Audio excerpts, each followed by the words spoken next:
Hello there, toy fans. This is Jim, and welcome to my channel. Well, if you've come to my channel for the last couple of years, then you know that I pretty much cover what interests me. I call myself the classical vintage collector, for lack of a better term, because I like classical music. I play classical piano, but I'm also into collecting vintage toys. Mostly Star Wars stuff, and that's where the majority of my fan base is, but I also have a slot car base that I started out probably 10 years ago into slotless racing, and recently it's expanded into Tyco US1 trucking. Well, with that, there's only so many accessories that Tyco came out with for their trucking set, so I've been augmenting it with model railroad accessories. And I'm really not into model railroads per se. I was just recently given a set by a friend, and I don't know how much I'll use it or integrate it. It's an HO set. But what I really enjoy are the accessories. And so that's what I'm here to talk about today. These are some that Lionel came out with after World War II.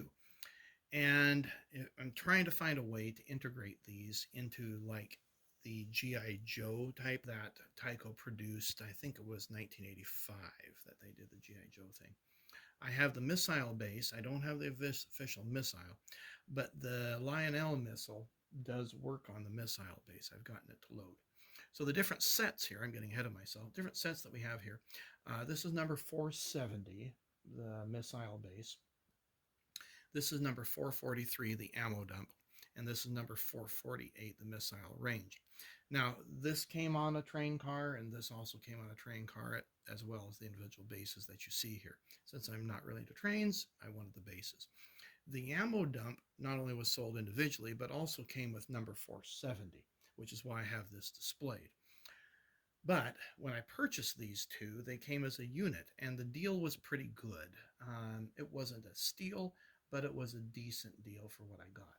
And I wanted the box, and the box was a little bit worse for wear, and so I ended up making the ends. It only had just the square around it, and so what I ended up doing was cutting some cardboard that I had from scratch using some gummy tape, and then I found a JPEG of the box cover here and printed it out. And now I've got a decent box. But what I wanted to talk to you about today was primarily the ammo dump, because it's a real cool accessory. And again, I'm trying to figure out, okay, how can I load the missiles onto the truck and then get this ready to launch it and hit the ammo dump. So looking at this, it's basically got 5 pieces. So we have the 4 green parts and then the base. We'll lower the camera down just a bit here so you can see everything. Now, this is what I call the mouse trap, because it's pretty sensitive, and this thing will thump with just the slightest vibration. You see that there?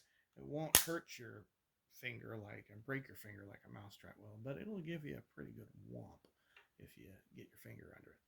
So how you set this up, it's critical that you have a base.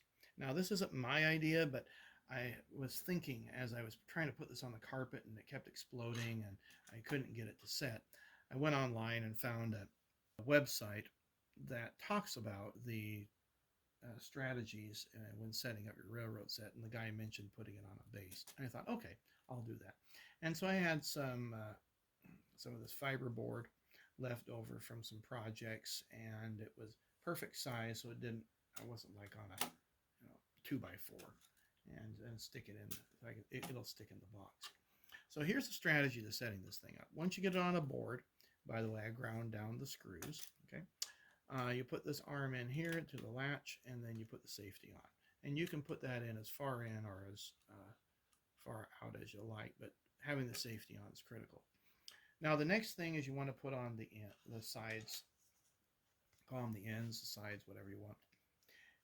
This is part B. You'll see these little lips here. Those go on the lip of the metal flange. It doesn't go on the inside, okay? It sits right on the outside. And if you get things set up right, it'll set up pretty square. And then it just rests on that L-shaped bracket there. Now you do the same with part A. That goes on here. And it just rests right there. And usually that's a two-handed effort, but it seemed to work fine. Now the end caps, where you have this little rain cover, I just use that and put it on the tab on the front there. just rests there. And this is where having a raised base is really, really helpful. So that way it sits above there and just rests there. Now we're going to shove the whole thing back so you can see how the missile range works. And then I'm going to gently pull out the safety. Okay, so we'll pull that out. There we go. All right, now let's take a look at the missile range. Now the missile range here, this is a really cool feature, or cool accessory. You have 4 missiles. This thing came with 5, and then I scratch built one out of styrene plastic. Let's see, which is the one that I scratch built.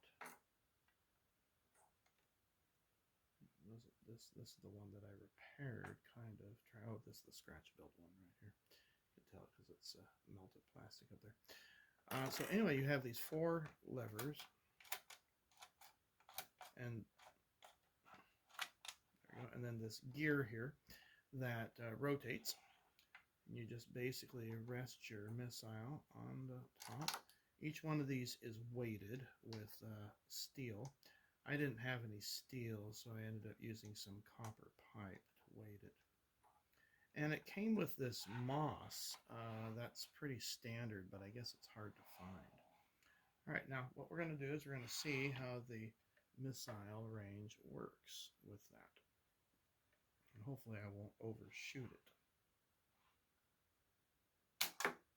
Yep, overshot it. So we'll move the ammo dump back just a bit. Okay, we'll launch the next one. That overshot.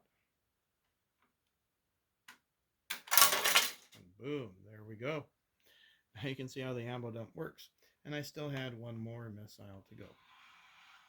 Well, I hope you enjoyed the video, and for those of you that like the ammo dump, now you know how to properly set it up. Give this a thumbs up if you did, and subscribe to the channel if you haven't done so already.